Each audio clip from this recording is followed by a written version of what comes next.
today's lesson is going to be around investing, right? And not just in the stock market, but just really my overall philosophy on investing. And a little bit of it too as well will be in relation to like ourself, like investing in ourself a little bit too as a part of your investment strategy. And so let me do this. Let me share my screen here and we'll hop in. All right. So um taught this maybe about 9 months ago. Obviously, it changes a little bit as I learn and grow more. But what's up, Becky Oste, aka Julie? I was like, wait, Becky's back? uh, and then we got Daniela's Jordan, her son. I wish he was here. Start bringing him. That's my nephew. But anyways, all right, hop in, back on track. How to best invest your money is today's lesson. And so my objective is to teach you how to set yourself up for success in a way so the timing and allocation of your investments will provide you financial freedom in the best manner possible. What we're going to cover today is my investment philosophy, right? And so I'll build off of this off of next Thursday's lesson. So we'll come back to that. It'll kind of almost be a part two. Um, Today is a little bit more of the why. Next week will be a little more of the how, right? And so the two key things here are the timing and allocation, right? And so yeah, I'm seeing that in the comment, Danielle. Sorry to get distracted. And yeah, bring Jordan, or the earlier the better. They start learning this stuff. But timing and allocation, right? Because timing is very important, right, of your investments, right? And then allocation too as well, because there's some investments that are good investments, but it doesn't mean we should be doing it right now, right? Or is it a next year thing? Is it a next decade thing, right? And so we're going to talk through that here a little bit, right? And so the first thing that we're going to talk through with my investment philosophy is building the foundations before investing in the stock market, particularly, right? And so don't get me wrong, there are some gray areas here, there are some nuances, there are some exceptions, right? Like, if your employer has a match to your 401k, right? And you don't have an emergency fund quite yet, right? Like it might make sense to just at least take advantage of or invest in the 401k to take advantage of some of that match because it is free money. It's almost like 100% return investment on your funds. So like there are some gray areas and nuances here. This isn't like super black and white, but for the most part, though, I would highly advise people before you start investing in the stock market, at least heavily, right, to build the foundations first, because that's where your money is best spent in the short term, right? So before diving into investments, it's essential to establish a strong financial foundation. These foundational steps ensure you're financially secure and prepared for any unexpected challenges, right? So number one, I don't want to say I'm going to blow through these, but you guys have heard these before, right? I know you guys work on these with your coaches, but number one is just building your emergency fund first, right? You only have a certain amount of money left over each month, right? And if we're taking that money and putting it into investments, right, it's not being used towards one of the foundations or being used towards your emergency funds, right? And so that's just kind of the idea here. Like your leftover money, like that's the money that I'm talking about, like where your money is best spent. Like it's the leftover money or your profit in your budget, right? Aim for at least 3 to 6 months of living expenses saved in a readily accessible account. I know you guys know this really well. Our coaches know this really well, but again, that's one of the foundations, if not maybe the most important one. The second one being paying off bad debt. Like prioritize high interest debt like credit cards or payday loans. I think this is supposed to say personal loans. I have no idea how I goofed that up. Personal loans, if they're high interest, to free up more of your monthly income and to save a bunch on interest, right? And so let's just say that you got bad debt monthly payments that add up to 6, 7, 800 bucks a month, right? If we could wipe that out, not only will you save the 20, 25, 30%, right? You'll also have $600 to $800 back in your budget each month, right? To go towards the next goal, which may be investing. When we ran the workshop earlier this month, we broke the numbers down for people that if you have about 600 bucks in monthly payments going towards bad debt right now, right? Over the next 10 years, you'll miss out on $300,000 between the interest that you'll pay on that and the investments that you'll miss out on, right? Because instead of having 600 bucks going towards investments, that 600 bucks is going towards bad debt payments, right? And over 10 years, it adds up to an average of like $300,000 you'll miss out on or lose, right? And so before I go on to the third one here, which is a little bit looser than the first two, right? These two are just like, there's unique variables, there's unique nuances, but in the most part, like I would argue, do these first for most people, right? Because I can't guarantee you anything in the stock market, but I can guarantee you you're going to be real pumped, right? When an emergency pops up and you've got 5 months of emergency funds in the account, right? I can't guarantee anything in the stock market, but I'll guarantee you that you'll save 25% if you pay off your bad debt. And I can't guarantee you 25% in the stock market, right? And so those are the first two foundations. The second one, a little bit, or the third one, excuse me, a little bit looser. Buying a primary property, like owning your home, can provide stability and long-term equity growth. Right? Again, I get it. Sometimes like there's temporary periods where it doesn't make sense. We're either working on your credit, we're saving for a down payment, you're in transition, you don't know where you want to buy. Makes 100% sense, right? For some people when you're in limbo like that, right? But if you plan to have a roof over your head for the rest of your life and you plan to have to pay for that roof over your head, it might as well be going towards an asset or a appreciating asset, right? Instead of towards rent, where it really doesn't go towards anything but legitimately the roof over your head, right? And so, short term, it may make sense, but long term, if you plan to have a roof over your head, it probably makes sense for us to at some point buy a primary residence.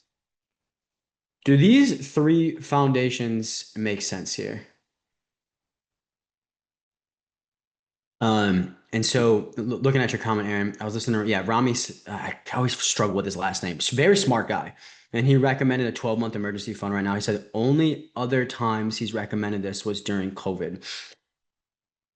He's fairly conservative, like and so he errs on the side of caution because a part of his story is in the past, he's given a little bit of aggressive advice and he got some people took it way too literal, right? And implemented it and he got some flack for it. So now I've realized his content over the years has erred towards being massively conservative as well. And so like and full transparency, you can build as much of an emergency fund as you want. Like do what you want to do, but like I just say it after 6 months though, right? Like 6 months, like especially you, Aaron, like you're talented, your household has a high income, right? You have a business venture, right? You've got your foundations laid, you're smart with money, you've got access to this program for the next 2 centuries. And so it's like with your unique situation, it's like I think 6 months would even be aggressive for you. You know what I mean? And so, but again, he has a massive platform where he speaks to millions of people. And so he has learned just to err on the side of caution because if someone goes and implements his stuff and it's a little too aggressive, like that comes back on him, you know? And so just some thoughts there, but he's very smart. I love that guy. I really like a lot of his advice.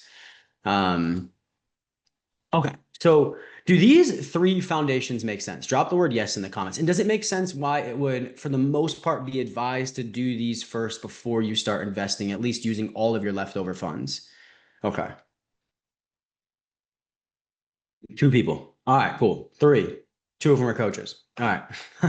I'll take some head nods. All right. Awesome. Awesome. Awesome. Awesome. Okay, cool. If you have questions, like ask it and then we'll have time at the end to open up. Yeah, at least your coach is getting. Oh, it's about time. He hasn't been hanging out with me for half of a decade now. All right. So just a little bit, another thought here to wrap this up real quick. If you currently profit $1,000 per month after covering your expenses, right, that money should first be allocated towards these foundational goals until they're accomplished, right? So just for easy numbers, if you make $6,000 a month, you spend 5,000, you have 1,000 left over, that profit line item in your budget, right? That money should be being allocated towards these goals until they're accomplished. Once you've built this solid base, you can reallocate your funds to investments to grow your wealth, right? Because if you think about these goals, right, once they're done, they're done, right? You build an emergency fund, it's done. Pay off the bad debt, it's done. You buy the house, it's done, right? Particularly the first two. You build an emergency fund, you pay off the bad debt, it's done. Like once they're done, you don't need that money for those goals anymore, right? So now it makes sense to now start reallocating them towards investment opportunities, right? And so the next thing here that we'll cover, right? So the first thing is in blue, right? All the topics are in blue today, right? Is build the foundations before investing in the stock market. Here's the three foundations. Right? The next thing here is to increase your progress with more profits, right? And so I tell people all the time, like, if you're looking at your emergency fund goal and it's going to take you 2 years to build, if you don't like that, like, we've got to figure out how to speed that up, right? And that's increasing your profits, right? And so really, like if the pace of progress feels too slow, it's time to increase your profits, right? So if you're sitting with Becca or Sarah, or when Britt first hands off the strategy to you and they're like, all right, Julie, it's going to take you 12 months to build an emergency fund based on your current situation. And you're like, that's great. I'm thankful for that, but I want to do it faster. I want to do it in 6 months, right? You have to increase your profits, which is the amount of money left over to go towards those goals. Really only two ways to increase your profits, right? Nothing crazy here. You gotta either make more money or spend less, or a combination of both, right? And so make more, consider side hustles, career advancement, or entrepreneur ventures to increase your income streams, right? This one, obviously, a lot of you are working on and or know where to find us if you want help with that, right? But like the side hustle thing is a big part of my story that like I've never really talked a ton about. But back when before JFF started, like when I was at Hopkins, I had a couple of different side hustles. I was the chief financial officer for like a local not-for-profit, which was big fancy title, but it was $600 a month. I mean, $600 a month, it was extra money. I also was teaching college classes at my university that I went to, which was $2,200 a month. They actually pay really well. It's like $94 an hour. It's kind of crazy for online courses. And so I did that. And then also I was coaching the cross, which was another $200 to $300 a month, right? Just between that was about $3,000 more a month, 36K more a year. I did that for a year and built our emergency fund. And then I stopped doing all of it. It was just, I was very intentional with the side hustle, right? Money. Me and Lauren were like, okay, if I'm going to put my time and energy into this, right? How much money are we making and what is it going towards? So I literally did those side hustles for a year to build our $36,000 emergency fund. And once it was done, I just chose if I wanted to stick around with some of those still. It was just kind of out of choice or enjoyment, not really for the money. And so don't go pick up side hustles if it's not intentional. What I'm saying, be very intentional with your income goals in totality, particularly with your side hustles, right? Like I know a couple of people are like, I'm going to pick up this side hustle for 6 months so I can pay off my 10K in credit card debt. Once it's paid off, then I'm done with the side hustle, right? It's being strategic with short-term plans, right? And then entrepreneur adventures as well. Like that's my main thing where like, all right, I want to make more money. We're trying to make an income jump here, right? In JFF. And so like, I'm like, all right, how can I do this, right? How can I help us jump our income, right? And we'll talk about some investments here in a second that we're making to do that, right? Spend less. This is fairly straightforward, but also like lifestyle creep definitely is a thing too. As you start to make more money, you definitely start to spend more money. Like I see it in my situation all the time. Like I'll give you an example here in a second. Me and Lauren are talking through, but audit your budget for unnecessary expenses and focus on mindful spending without compromising your quality of life. I'm not saying sacrifice here out of scarcity, right? Sacrifice here out of strategy, right? Going through your budget, like, all right, I'm going to try to look for $300 a month to cut out because I want to reallocate that towards investments, right? Or I only have $3,600 left in credit card debt. If I can cut out unnecessary spending for $300 a month, right, I can reallocate that towards credit card debt and be done with it in a year, right? 3,600 divided by 300 equals 12 months, right? And so by increasing your profits, you'll have more money to allocate towards your financial goals and accelerate your journey to financial freedom. Right. Again, I've done this multiple times. I'm like, all right, that time frame on that goal sounds great, cool with that, right? But I want to speed it up, right? And you need more profits to speed it up. And here's some of the ways, right? Something that Lauren and I, have done over the years, and I'm not here to act like I'm perfect, but like lifestyle creep has definitely been something that's happened with us, and like, we'll add something into the budget. Like this month, we've got a bunch of grad parties we're going to, right? And so we've added about $500 into the budget, right? But we didn't cut that from anywhere else and or didn't increase our income anywhere else by 500, right? And so I've been talking to her about, I'm like, if we're going to put $200 extra in the budget, we at least have to make a decent effort to ask ourselves, all right, where are we cutting that somewhere else? So if eating up is going up by 200 this month, then groceries should be going down by 200 to even it out. Right? Or if we want to go to these grad parties and give $500 this month, then I got to figure out how I'm going to make $500 extra this month to even it out. Not saying it's possible every single time, but at least a couple of minutes to think through that, right? It's just good stewardship. Does that make sense what I'm saying there? Right. And so that's a great way to avoid lifestyle creep. Right. And Yeah, so let me just leave it at that. Leave it at that. So this is the second point here, right? Is increase your profits or increase your progress with more profits, right? And being strategic about it, not scarce, being intentional about it, not hasty about it. Okay. All right. Next point here, right? This is a little bit of a happy medium, we'll call it, right? This is called using the hybrid model for balanced growth, right? So if you don't want to delay investing while you're working on your financial foundation, you can adopt a hybrid approach. For example, if you have $1,000 profit each month, you can say, okay, I'm going to allocate 500 towards my emergency fund goal and invest the remaining 500 in the stock market. This kind of allows you to do both at the same time, right? Obviously, it's going to slow the progress towards your emergency fund, right? Because you're taking funds away from that goal and putting it somewhere else, right? But you're still kind of chipping away at it while also taking advantage of investing a little bit earlier, which is, a decent idea sometimes. This approach allows you to start growing your wealth while building the financial safety net you need. Keep in mind that this strategy may slow your progress on foundational goals, but offers the benefit of early investment growth. Does this make sense, the hybrid approach? Right? So instead of taking all of your dollars and putting it towards the foundations, you can kind of split it. You could even do this with your foundational goals too as well.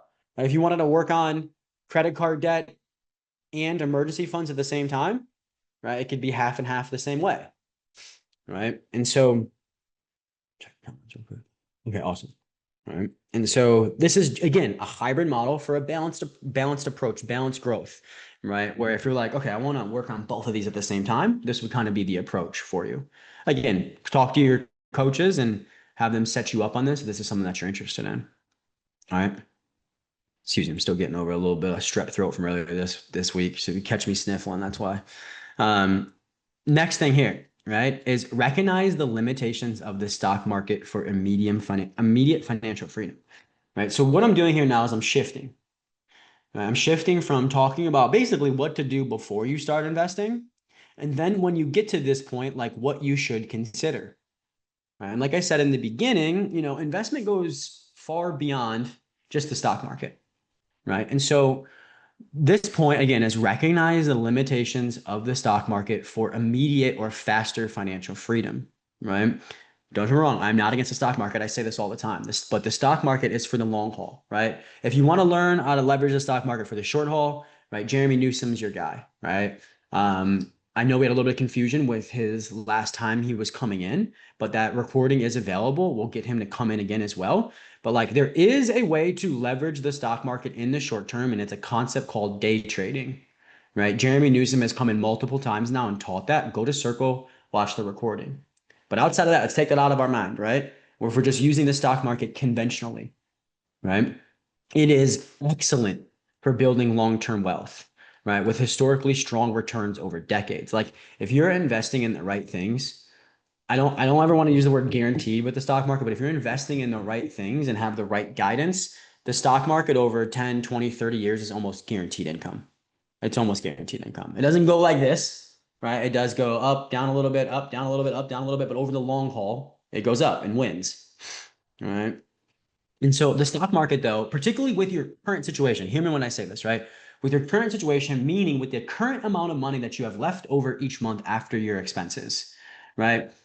The stock market won't make you financially free in the next 5 years. You just don't have enough money left over to invest in the stock market, right?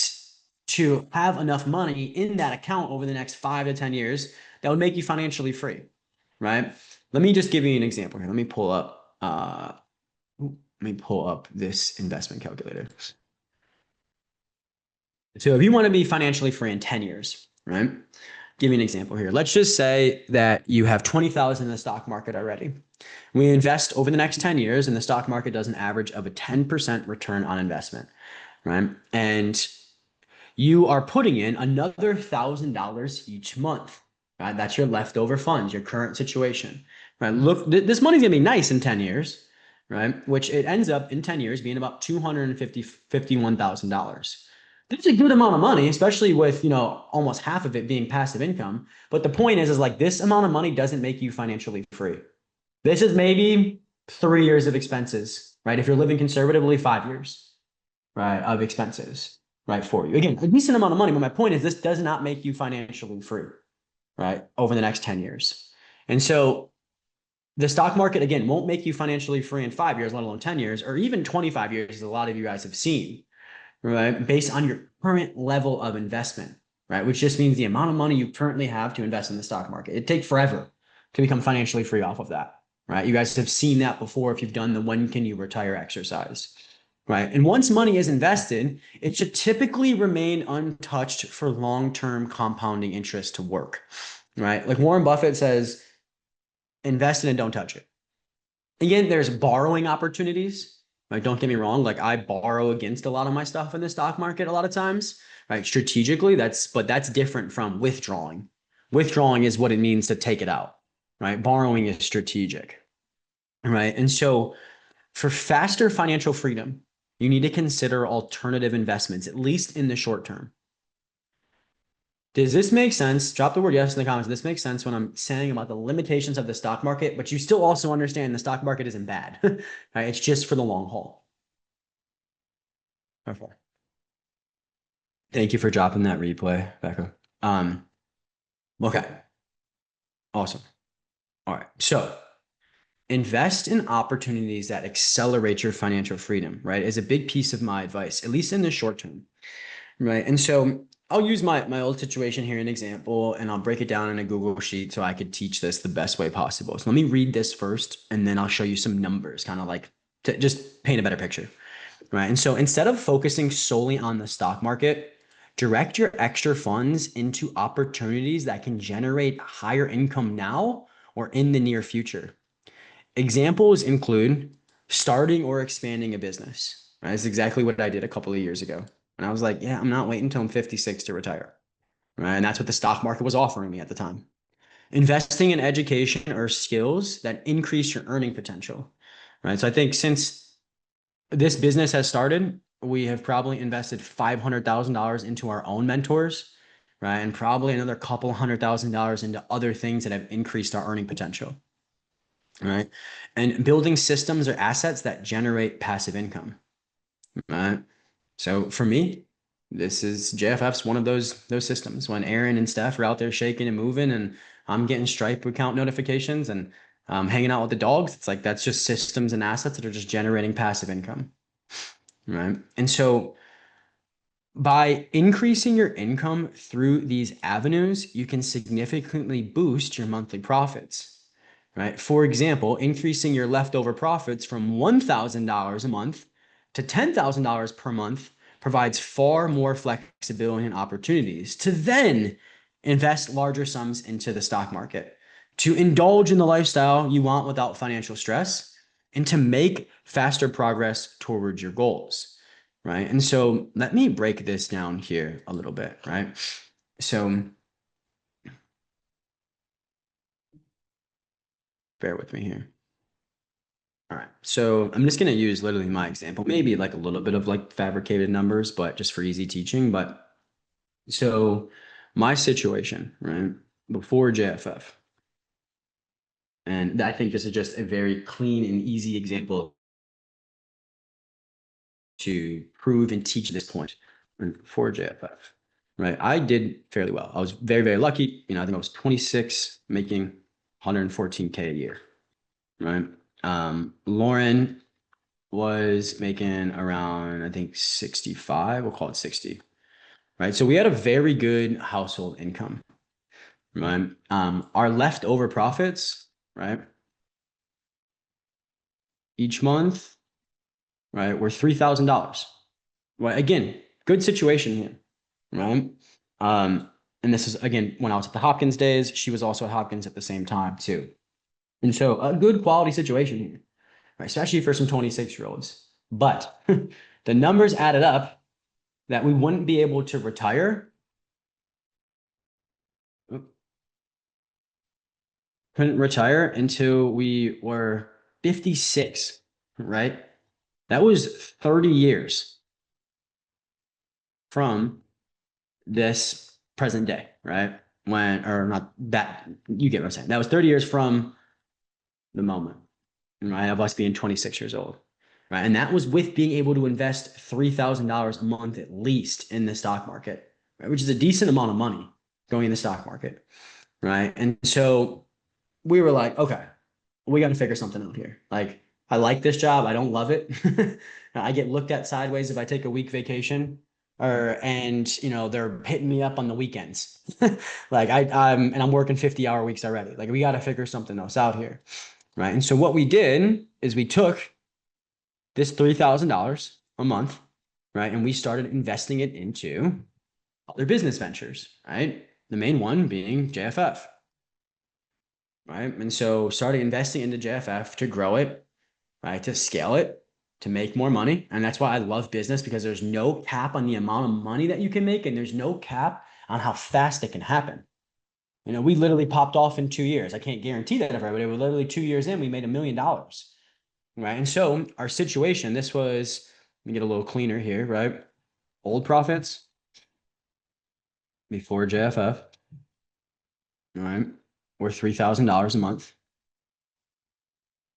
All right. After we scaled JFF, after a couple of years, new profits, right? Let's just say for easy numbers, we're around $30,000 a year, right? Or $30,000 a month, excuse me, right? And so that was happened in the matter of 2 years. There's absolutely no way I'm getting this return on investment in the stock market in 2 years, right? Obviously, you saw that it was going to take till I was 56 to be able to retire, right? Now that we have this asset, we have much larger profits that now we can reallocate into the stock market. So basically what I'm saying here is we stopped investing the majority of our funds into the stock market and started investing it into other vehicles, other opportunities to increase our income a lot faster and a lot larger in a shorter period of time compared to the stock market, right? And that was the business, right? Does this concept make sense what I'm saying here? Okay. All right. And then, right, that allows us to then invest larger sums into the stock market, as I mentioned, indulge in lifestyle without financial stress. Or one of my favorite pieces of advice from Robert Kiyosaki, he always says, like, if you want to buy liabilities like nice cars, make sure you have assets that pay for them. Right. So like our assets are the businesses that we have. Like it pays for our vehicles, it pays for this home, right? These lifestyle things that we have, the assets that we own, pay for them, right? And to make faster progress towards your goals, right? One big thing is that, we've been in this house for 3 years now, coming up in August, right? And when we bought it 3 years ago, or before we bought it, one of our big goals was buying our dream house by the time we were 35, right? And that was when we were at the Hopkins days, right? We didn't like that time frame. We wanted to do it sooner, obviously. And so the business allowed us that opportunity to not wait until we're 35. Instead, we did it when we were 29, right? 6 years sooner, right? So it allowed us to make faster progress towards our goals. You guys understand what I'm saying here? Picking up what I'm putting down, right? Again, not disrespecting the stock market, right? But I'm just like, if you guys want to be financially free faster than 35 years from now, let alone 10 years, let alone 5 years, right? This short-term reallocation of your funds into better investments might be a good idea to think through, right? And so let me give you another example here really quickly. All right. And then I'll go down to that teaching. So another thing that just happened recently with, are two amazing investments, right? That I like to make. One in myself, right? And then two in experiences, right? And so for one, experience wise, Aaron or Britt, can you guys go snag the landing page for San Diego, please? And drop it in the comments, because some of the best investments that I've ever made are in events, in experiences, right? Like that's how I met Jake, right? Jake Kaufman not only changed my life, he saved my life, right? And the first experience I ever had with him was with him, Casey Irvin, and Pendleton in Utah, right? And so experiences, events, and I know I'm biased, especially our events, are massively valuable. Like they're literally life changing. They're literally life changing. And so Aaron just dropped the shameless plug here. We have a couple of spots left at San Diego. And so if you click this link, I'll open it up for you guys so you can see it. It's going to look a little funky because my screen's massive, but click that link and go check this out. This is right up the alley of what I am talking about right now. And this is the house that we're staying at. And I think we have one bedroom left. in the house, but several general admission tickets. But point being is experiences like this, events, right? Especially ours. Again, I know I'm biased and a huge shameless plug here. Like they are incredible investments. You will not get a return on investment in the stock market anywhere else like you will at one of our events, particularly these San Diego one, the San Diego one of the accelerator based events.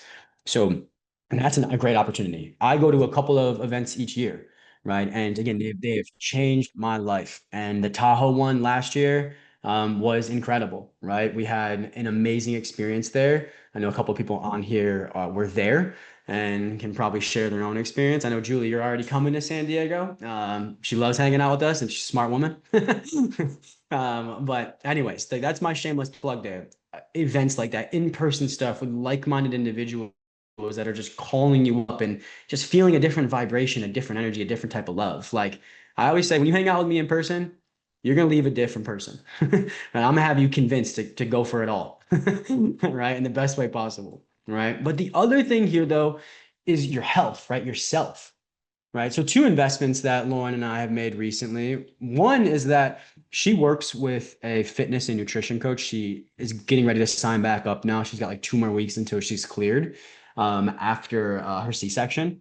And so it's $375 to work a month to work with this woman, right? And she gets all of her workout plans, all of her nutrition plans, accountability, which is huge. Like you going to the gym today? How's that meal plan go? She's got to send pictures every week for the check-in, right? And the crazy part is when she does this, 375, her name is with Whitney. Whitney's amazing. What happens is our eating out budget from $600 goes down to like 150 each month, right? Because we're not eating out anymore because she's eating healthy and our grocery budget stays the same.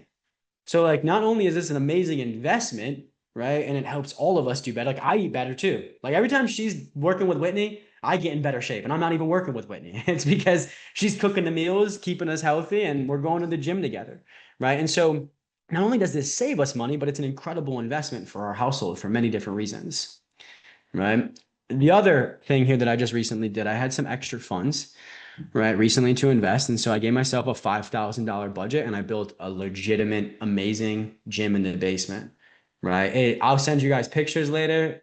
There's a little bit of touch up, still needed some paint. I don't want to send imperfect pictures until it's like ready to go, but it's 95% there.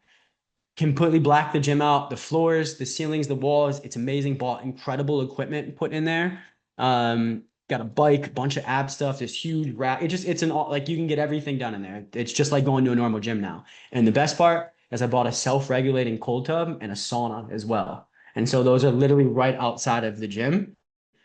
Gave myself a $5,000 budget, literally came in at 49.50 with a couple of bucks to spare. And I've been using the cold tub now every single day for 3 minutes at 50 degrees for like 2 weeks now. And it's already a game changer. And so I was like, I could put this money in the stock market, right? And maybe make a couple extra $100 a month. Right. But if I build this gym in my basement, I'm going to make a couple extra $100,000 a month from the vitality and the energy, right? And the space that it's going to put me in. Right. And so again, just going down a little bit of a rabbit hole, we'll call it a panhandle, right? When it comes to my philosophy on investing, right? And so experiences and your health, right, are great investments. And so come to San Diego. All right. Let's see what we got next here. All right. And so this ties into, you guys have heard me teach this before, like on Who Wants to Be a Millionaire lesson, and ties into my concept though of becoming an equity millionaire. Right? That's basically what I'm getting at here. Like become an equity millionaire and your cash flow will massively increase. Become an equity millionaire and your opportunities will massively increase. Right. And so a couple of things to keep in mind here though, before we go dive too deep into that. Again, you can run a hybrid model here, right? Which means $500 towards income growth activities and $500 towards the stock market, right? So what I mean by this is like, if you got $1,000 left over each month, kind of like we talked about the hybrid model before, same thing here. You can put 500 in the stock market and 500 into your business, right? And do both at the same time, right? Or 500 into the stock market or 500 into rental properties, right? Or whatever that other income growth activity is, right? And so Now that you have $10,000 left over compared to $1,000, we can invest in the stock market with larger chunks each month, as I mentioned, and make up for lost time. What I mean by making up for lost time is when Lauren and I stopped investing in the stock market for a couple of years to ramp JFF up, right? When we had the massive profits now after that, we were able to catch up for that lost time with all the extra money we were able to throw into the stock market now that our profits were higher, right? And so this is where my lesson on becoming an equity millionaire ties in, right? A millionaire is somebody with a net worth of at least $1 million. Net worth are your assets minus your liabilities, and what is left over is your net worth, right? So let's just say I have $5 million in assets, whether that's cash on hand, investments in the stock market, or the value of my companies, right? $5 million in assets, $2 million in liabilities, which are like your mortgage, all your debts, like your liabilities are what you owe, right? And the leftover amount is 3 million. So my net worth would be $3 million. Right? Does that make sense? Does net worth make sense? It's your assets minus your liabilities and whatever's left over. All right. And so, question here for you guys: drop a 1 or 2 in the chat. Which route do you think is faster? Saving your way to $1 million or building or buying assets that are worth $1 million? All right. Not a trick question. All right, cool. All right. Okay. So, option 2 is correct. Become an equity millionaire first, meaning the assets that you own are worth 7 figures plus. Doesn't mean that you have $1 million cash on hand, right? It just means that you own assets that are worth millions, particularly if they're businesses, right? If your businesses are worth millions, they should be, if you're doing it the right way, right? You're following your budget, you're following what we teach in the Good Steward and Accelerator, your profits should be very large as well, right? And so then from the cash flow and the profit from this business that's making you an equity millionaire, now start saving your way to now become a liquid millionaire much faster. So liquid millionaire just means you actually have $1 million in cash. Right? And so simply put, your resources, particularly your time, money, and OPM or other people's money, are best spent in your business right now for the business owners on here. Right? Because there's no cap on how fast you could take off and explode, right? And there's no cap on the amount of money that you can make each month. And so 2 mindset shifts that you'll need, right? Number 1, your money most likely is better spent in your business right now compared to the stock market. Again, this isn't black and white. This isn't saying you can't run a hybrid model. This isn't saying that there's not nuances and gray areas. That's what your coaches are for, right? To help you kind of customize this to your unique situation. But in most instances, because of the speed that you guys want to be financially free in, right? And because of the limitations of the stock market, option or mindset shift number 1 is probably true. Mindset shift number 2, debt that will grow your business is absolutely okay and most likely needed. Right?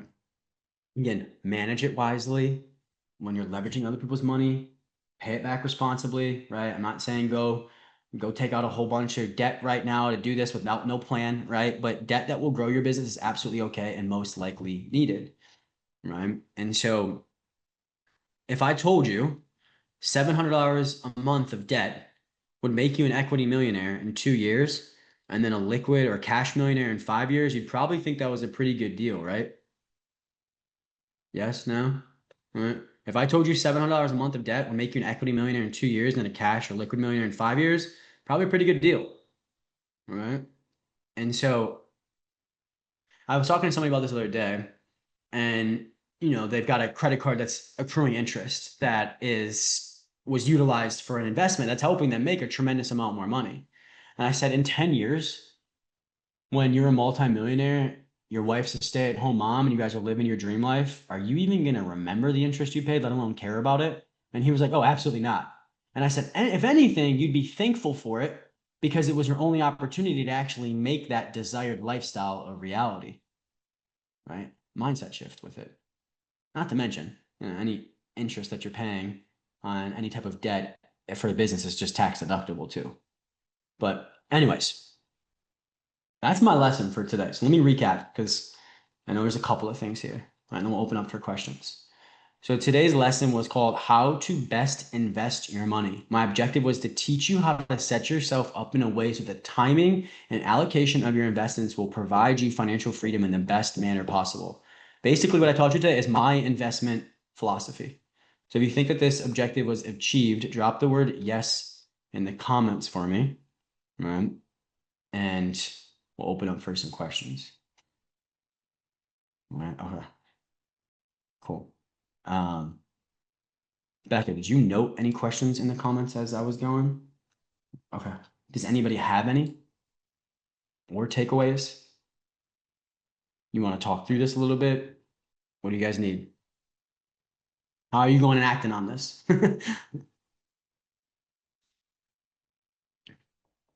Aaron Lenahan, I know you're taking the summer off right now, possibly from work on the business, but I know it's a goal of yours in the fall. So what came up for you?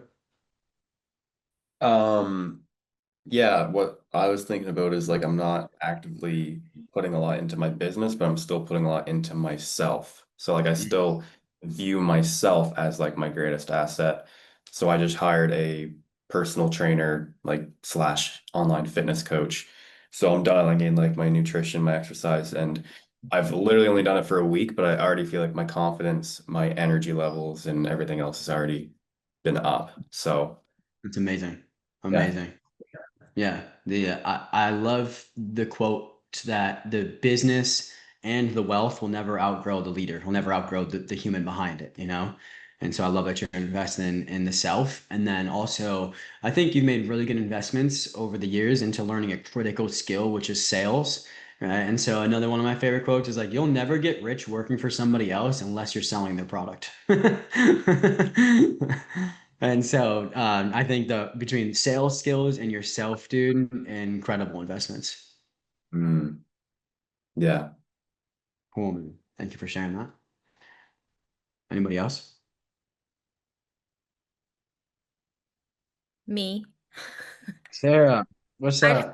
I just want to give some encouragement too. Like if you're watching this and you're thinking like I'm just not in that place, I'm either not there financially, I'm not there with whatever. I just want to encourage you like that's why you're here. It's to stay the course so that you can get there. And I've shared with a lot of people like that was us like I don't know however many years ago it was that I came around and bug dressed him forever before I joined. And I remember at the time, like I had a credit score in the like 400s. We had no money. We were up to our eyeballs in debt and adding debt as we went. And now it's like almost hard to wrap your brain around when you realize the growth, but it didn't happen overnight. So it's just a reminder, like if you're here, there's a reason you're here. Like you took that first step to be here, but now it's like optimizing the opportunity while you're here to leverage every aspect. Being on Thursdays, Tuesdays, like showing up for your coaching calls and getting in your budget every day and doing all of the things. If you're utilizing all of the tools and resources that we offer here, you're going to transform for it's kind of like the stock market, you know, you invest right now, but you don't really necessarily touch it. Like you're going to what is the word I'm looking for? I can't think of it, but like you're going to build those benefits over the course of time. And 4 and 5 years from now, if you're still steady doing it, you're going to look back and be like, holy crap, I never thought in a million years I'd be in this space that I am now. Compound. Thank you, Becca. She's my other side of my brain. Yeah. No, that is perfect advice. And so, from my perspective, sometimes I'll teach you guys lessons on where you're at right now, but other times I'm going to teach you lessons that are going to pull you forward, show you what's possible, and motivate you to keep doing what you're doing so you can get here, right? And so, but Sarah's exactly right. Like, there's no quick fix to your finances, right? There's no quick fix to your finances, right? People think they're going to download a budget, do a program for 2 months, watch a YouTube video, and hire a financial advisor, and everything's going to be great. It's unfortunately not the case, right? Your financial walk is a lifelong journey. It's never stopping. It's never going away. It's just going to continue to grow, right? And it's this beautiful dance at best of 4 steps forward, 2 steps backwards, right? And so yeah, there's no quick fixes, especially as you guys realize like finances are so much more than numbers, right? We're just so deeply like there's so many things that are so deeply rooted in us that really do dictate our finances, right? And so it's long-term growth, like Sarah said, the compound effect of things, right?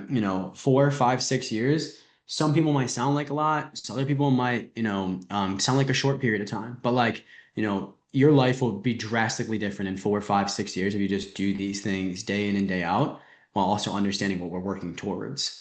Like I've been doing this now. I'll be 33 here on July 7th. And I started doing all this when I was 24, right? So I'm 9 years, almost a decade into it, right? And I think a lot of people see the really fast success with JFF as well. Like, oh, literally under 2 years made over $1 million. But like that, things that happen all of a sudden don't happen all of a sudden, right? Like that was because before JFF started, I had been doing this, being a good steward of my funds, following this exact system for 4 to 5 years now, right? All that pop off was a reward. All that pop off was the compound effect of over 4 or 5 years, and it finally sprouted, right? And so things that happen all of a sudden don't happen all of a sudden, especially with your finances, right? And so I think that's just great input. Okay,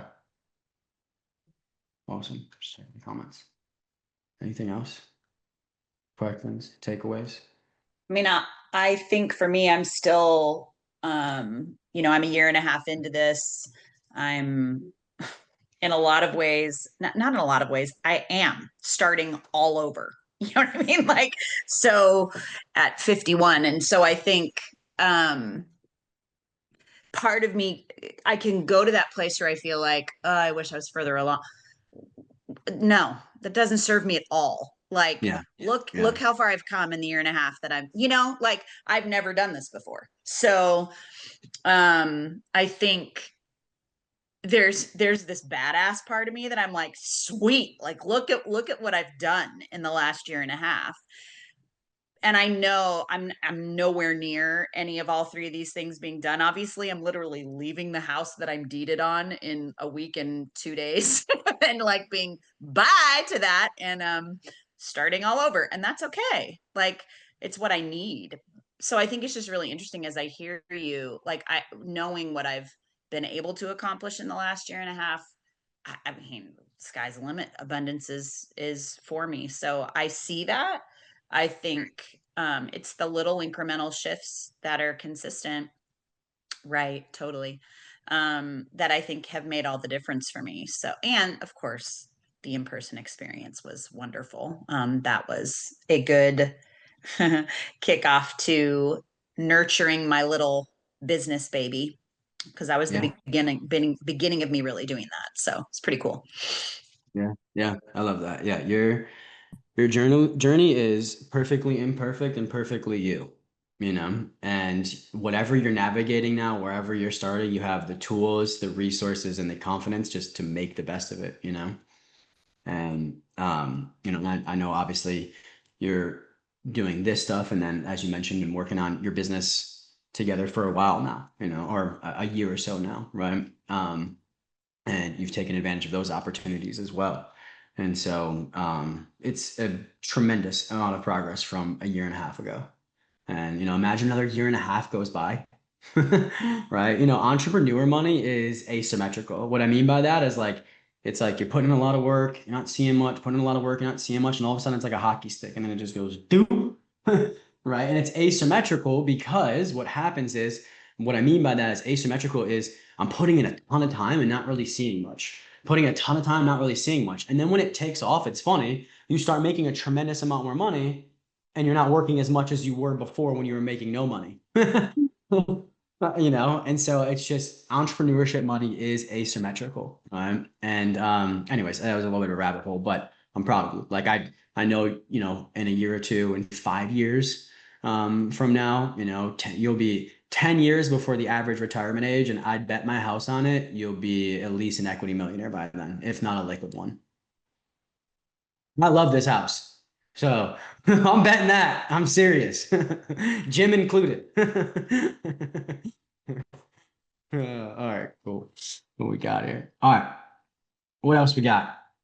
You guys want to get out of class early, or you got any more questions? Cool. Do me a Justin? favor. Yeah, go ahead. Go ahead, Aaron. So I already referenced having listened to that podcast. Would you allow me to run something by you from that one of the takeaways that I Please. had from, okay, cool. So you talked about 30K questions, and I am embarrassed to say that when he said the questions, if you don't know the answer to these questions, then you could be losing hundreds of thousands of dollars. So I wanted to run them by you because I don't know the answer to the questions, and I don't know how to figure out the answer to the questions. So he said, what's your savings and investment rate? He said it should be a percentage, it should be a number. And then he also said, what's my asset allocation? Saving and investing rate. I've never been big off of percentages, right? We could easily show you a percentage, which would just be like, let me share my screen, right?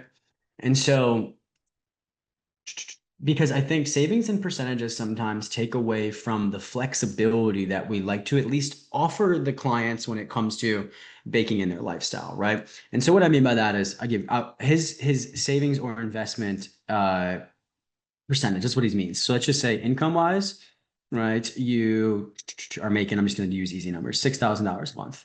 Expenses with lifestyle baked in, right? Let's just say $5,000 a month, right? Your profit, right, is 1,000, right? This would be the amount of money that is utilized to go towards savings and or investments, right? And so, we'll do saving / investment percentage, right? And so this is how you would figure it out, right? The amount of money that you are saving and or investing divided by your income would give you your percentage. Does that make sense? Yes, it totally makes sense. Thank you. Yeah, we don't tell people to shoot for a percentage. Instead, we say, what would be the amount of money that you want to profit each month that will allow you to accomplish your goals in a time frame that you desire? Kind of like we talked about today, right? So if you have a goal of saving $12,000 and you want to do it, in the next year, then great. This is the perfect amount of profit for that, right? And so it's not percentage based for us. It's intentionally based off of your goals instead and the time frames you want to accomplish them in, right? Does that make sense, Aaron? Why we do it that way? That makes a ton of sense. Thank you. Part of it Okay. was like, is he just using fancy language that I just don't know the terms and sort of, so this lays it out very foundationally for me. So thank you. Yeah, no problem.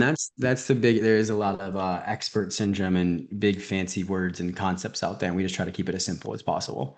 Justin, can you go back down to the saving and investment Yeah.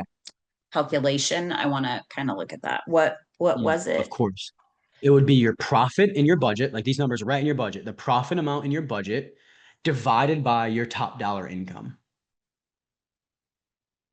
Okay. Got it? And then it'll give you your percentage.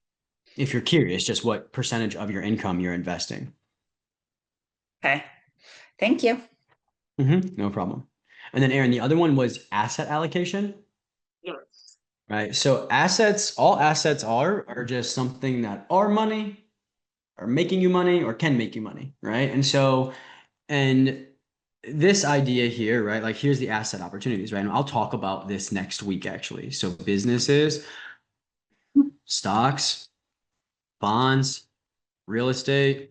I'm just making up a few here. Gold, right? Crypto, like whatever asset you have your money invested in, right? And so let's just say that you have, let's do this asset, right? Amount, right? Percentage, right? And so let's just say you have, I'm just going to make up fake easy numbers here, Aaron, just to be able to teach this. 10,000 here, 10,000 here, 5,000 here, 30,000 here. Again, just all easy numbers here. It's not a dollar amount. Hold on, bear with me. Gold, I'm gonna do 0. I'm gonna do 1,000. All right, hold on. Let me build this and then it'll make sense once it's done. All right, so total equals the sum of, all right, and then it'd be this divided by this divided by this divided by this. Bear with me.